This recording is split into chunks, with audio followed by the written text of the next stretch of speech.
This is going to be a quick tutorial video on how to replace one of these and one of those.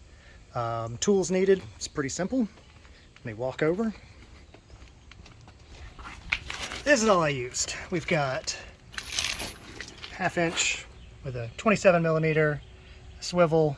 An extension, I would suggest a longer extension because I had this turned like that to get it up under there. So longer extension, 2 screwdrivers to get these off so that you can remove that from up there.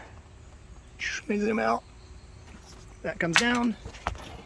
Then you can access, I've got the new one already in. Oh, sorry for the shakiness. Right there's the new one.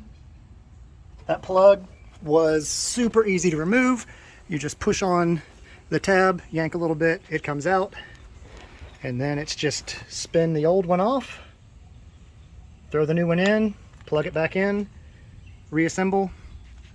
That is it. So, thanks for joining, and have a good day.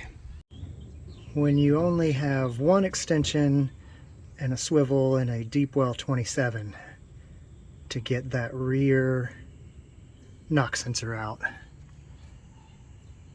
everything's at the wrong angle, but it came loose.